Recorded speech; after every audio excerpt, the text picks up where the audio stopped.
होते ते नेटवर्कमुळे. नमस्कार, तुम्हा सर्वांचं स्वागत आहे वृत्तांत प्रसारकमध्ये. माझ्यासोबत नगराध्यक्ष सोनवणे साहेब आहेत.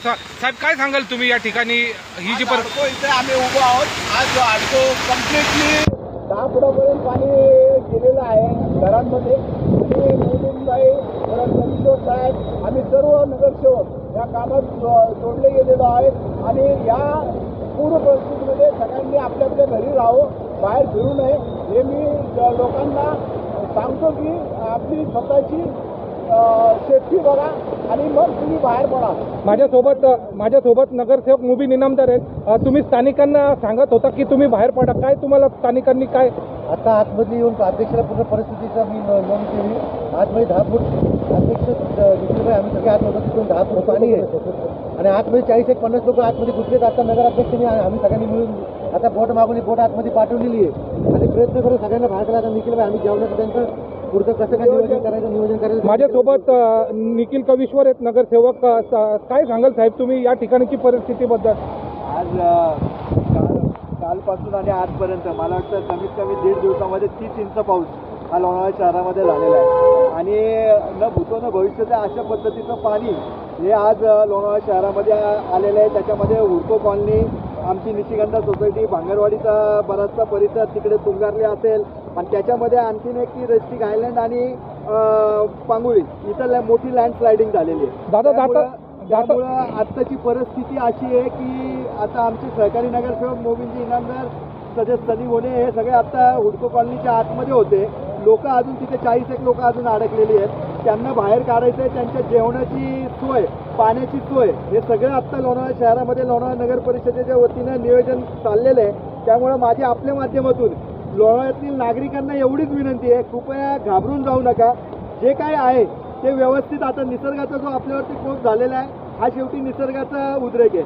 याच्यामधून आपल्याला सावरायला लागेल. थोडा आपण संयम पाळूयात आणि लोणावळा नगर परिषदेला आपण सगळ्यांनी सहकार्य करूयात.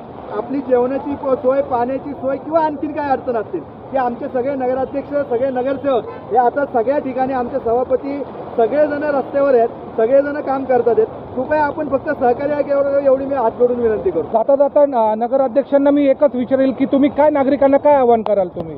स्वतः सेफ राहा आणि दुसऱ्याला वाचवा आणि दुसऱ्याला मदत करा हेच मी लोकांना सांगेल. धन्यवाद. धन्यवाद सर.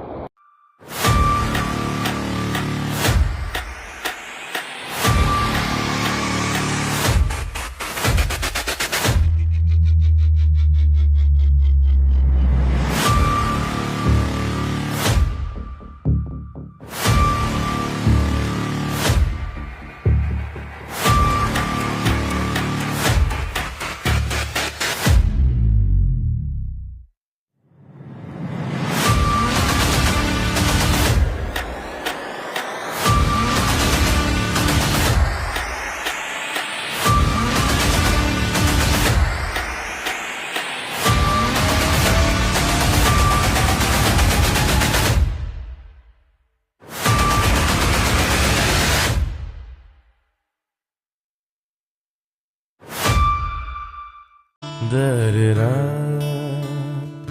da-da-da-da-da-da, da-da-da-da-da-da-da,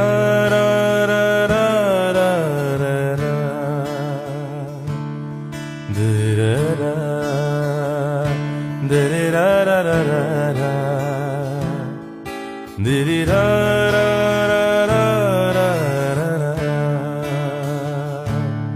da-da-da-da-da-da,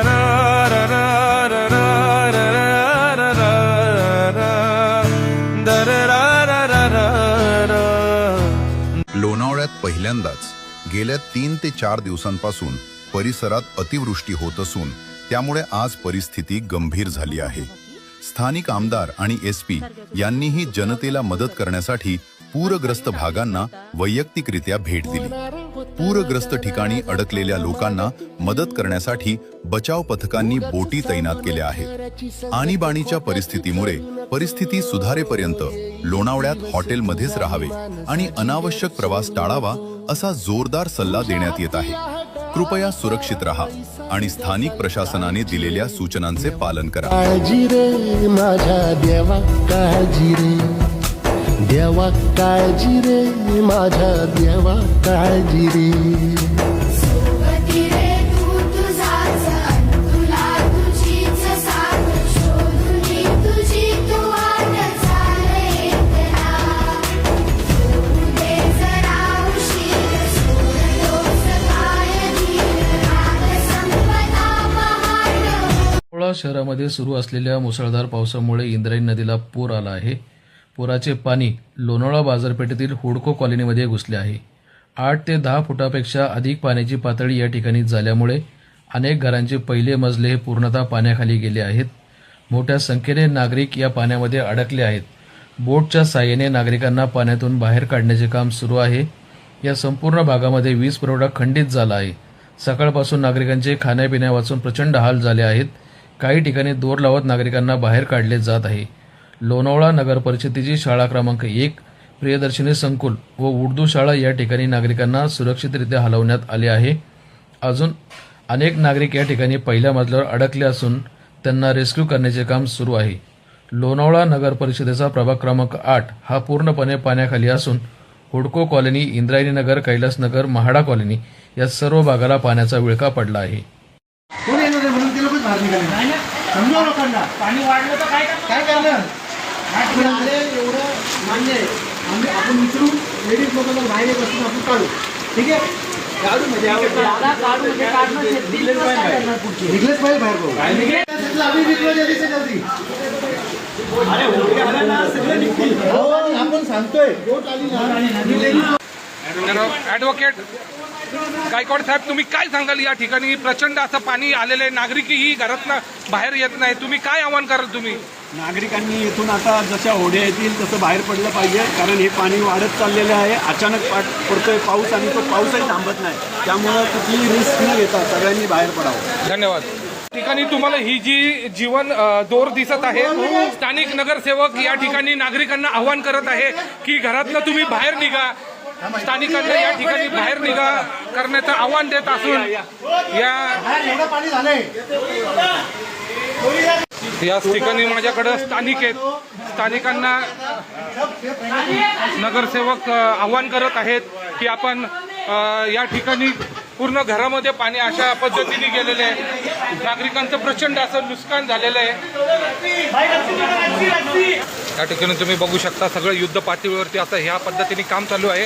ही एक जी दोर या ठिकाणी लावलेली आहे ती नागरिकांना बाहेर जाण्यासाठी सोयीस्कर पडणार आहे.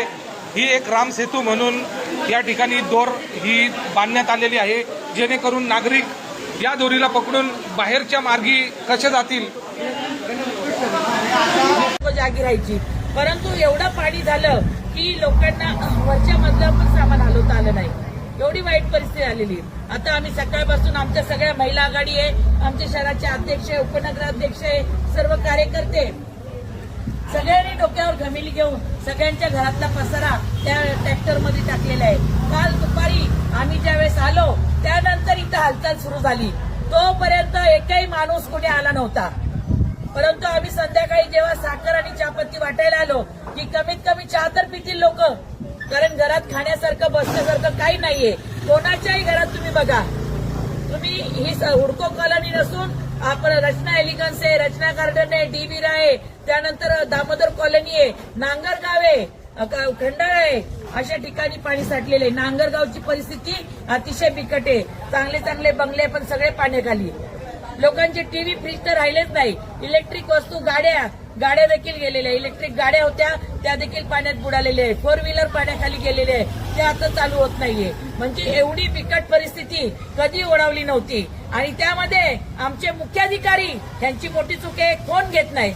मी स्वतः त्यांना फोन करत होते. आताही सकाळी म्हटलं तुम्ही माणसं पाठवा, ट्रॅक्टर पाठवा, परंतु 3-4 ट्रॅक्टर इथं बीव्हीजीचे लोक पाठवा. जेव्हा आरडाओरडा आम्ही केला तेव्हा सकाळी इथं लोक आली. नाहीतर कालची परिस्थिती आम्ही जेव्हा आलो त्यावेळेस सगळ्या गल्लीमध्ये घाणीचं साम्राज्य होतं. आणि इथं लवकरात औषध फवारणी केली पाहिजे, नाहीतर या लोकांना रोगराई होईल. कारण प्रत्येकाच्या घरात तुम्ही एंट्री करा, इतका घाण वास येतोय, कारण सगळं अन्न कुजलेलं आहे. मन तरंग होऊन पाण्यावरती फिरते, अनक्षणात फिरून आभाळाला भिडते. उधाण वाऱ्याचे